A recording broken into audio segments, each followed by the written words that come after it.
This is Ask a Couples Counsellor, a show that answers all the relationship questions you're too afraid to ask. On the show, we'll take your questions and give you the tools you need to build trust and intimacy with your partner. I'm your host, Neha Kapoor. I'm a registered clinical counsellor and psychotherapist, and I'm really passionate about helping couples navigate the challenges that we all go through. Because after all, every relationship encounters some stormy weather now and then.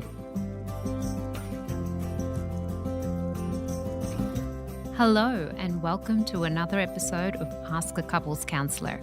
In today's episode, we explore the fascinating world of asexuality, aromanticism, and the factors that influence our desire for romantic connections. Join me as I uncover the complexities of love and discuss whether genetics or environmental factors play a role in shaping our romantic orientations. Later, we'll explore the science behind being in love and how our minds and bodies recognize this profound emotion. Stay tuned for an insightful journey into the mysteries of love, right here on Ask a Couples Counsellor. All right, let's dive into our first question for today, which comes from James in Sydney. And let's have a listen to James's question.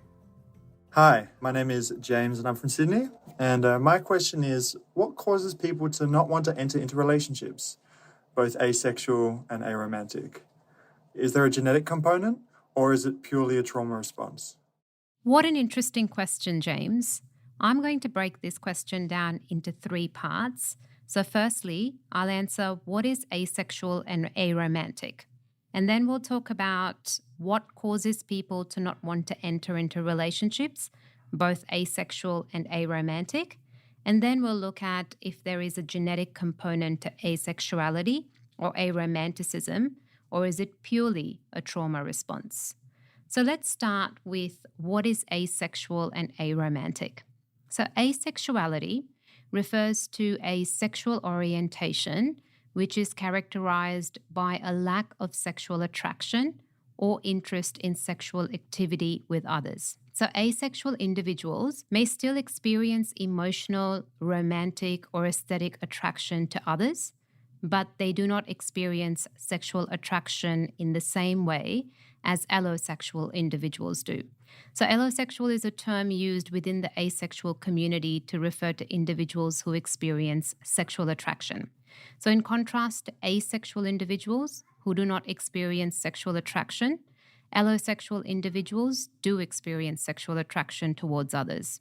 So it's a way of acknowledging and distinguishing between different experiences of sexual attraction within the spectrum of human sexuality. Now let's talk about aromanticism.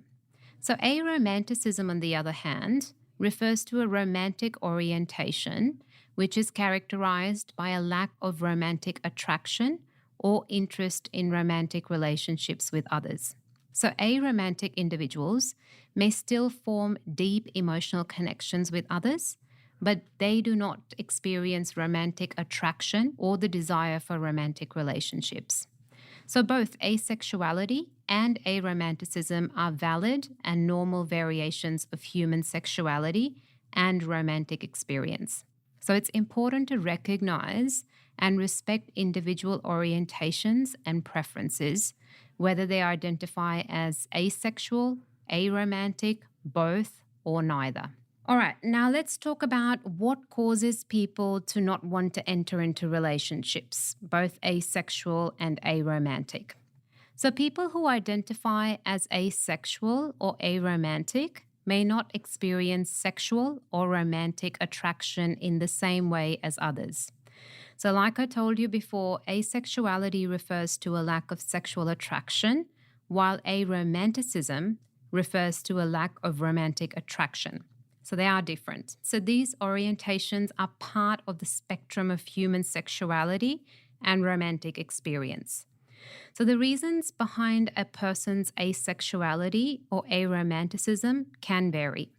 Now, it could be a natural aspect of their identity, influenced by factors like genetics, biology, or neurology, but some people may just simply not feel the same desire or need for romantic or sexual relationships as others do. Now, let's look at if there is a genetic component to asexuality or aromanticism, or is it purely a trauma response?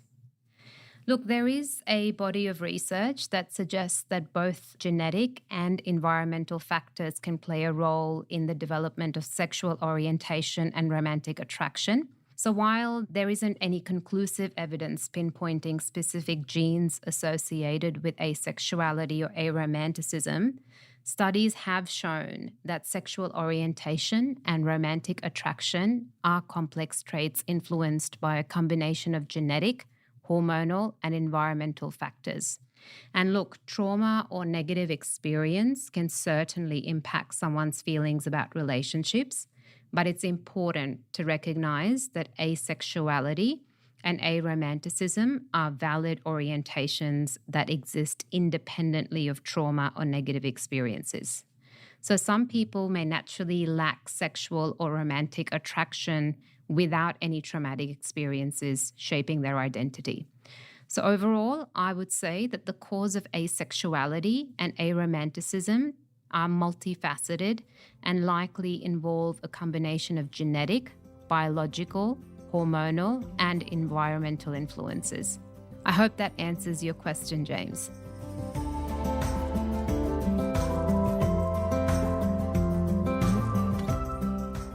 All right, let's get into our second question today, which comes in from an anonymous listener. And let's have a listen to her question. Hi, I'm from Sydney, and my question is regarding love. How do our minds and bodies actually know that we're in love? That's such a great question. Look, the topic of love is deeply personal for me, and I want to start with a quote by Nathan Ackerman, who's a famous American psychiatrist and psychoanalyst. And he said, "Psychotherapy is a profession whose mainspring is love. Nearly everyone who visits a therapist has a love disorder, and each has a story to tell of love lost or denied, love twisted or betrayed, love perverted or shackled to violence." I couldn't agree with him more, because psychotherapy is so deeply rooted in the understanding and cultivation of love, and so many people who seek therapy from me come to me because of difficulties related to love, whether it's love lost, denied, betrayed, or distorted by various factors. So let's talk about the experience of being in love, which involves complex interactions between the mind and body, and it's influenced by various biological, psychological, and social factors. So let's talk about how our minds and bodies might recognize and respond to being in love. So firstly, let's talk about neurochemical changes. So when someone is in love, their brain releases neurotransmitters such as dopamine, oxytocin, and serotonin. So dopamine is associated with pleasure and reward. Oxytocin is with bonding and attachment, and serotonin is with mood regulation. So these neurochemical changes contribute to the intense feelings of happiness, connection, and attachment that characterize being in love. So being in love can also manifest in physical sensations, such as increased heart rate, sweaty palms, and butterflies in the stomach. Now, these physiological responses are often triggered by the anticipation of seeing or being with the person who we love and reflect the activation of the body's stress response system. Another one is behavioral changes. So people in love often exhibit changes in behavior, such as prioritizing time spent with their partner, feeling a strong sense of desire to care for and protect them, and experiencing heightened emotional sensitivity to their partner's needs and well-being. And then there's things like cognitive processes. So being in love can also affect our thoughts and perceptions. So we may find ourselves constantly thinking about the person we love, experiencing intrusive thoughts about them, idealizing them in our minds. Our perception of the world may also be influenced by our emotional attachment to our partner, leading to us seeing them in a more positive light. So overall, the experience of being in love is a multifaceted phenomenon that involves a complex interplay of neurochemical, physiological, behavioral, and cognitive processes. So while science can provide insights into the biological mechanisms underlying love, the subjective experience of love, in my opinion, is deeply personal and unique to each individual. And I believe love is a complex and multifaceted emotion that can manifest in various forms, such as romantic, familial, or platonic love. All right, that's it for today. I'll catch you in the next episode.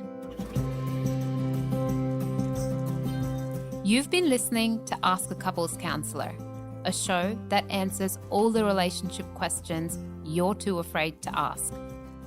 This show is produced by Novo Empower Counselling. We provide a range of services, including couples counselling, individual counselling, and online counselling. To find out more, visit our website novoempowercounselling.com.au. This show was produced with strategy and production support from Wavelength Creative. To make sure you don't miss an episode of Ask a Couples Counselor, be sure to subscribe to or follow the show in your podcast app. And while you're there, I'd love it if you could leave me a 5-star review. It really helps others find the show. I'm your host, Neha Kapoor, and I'll see you in the next episode.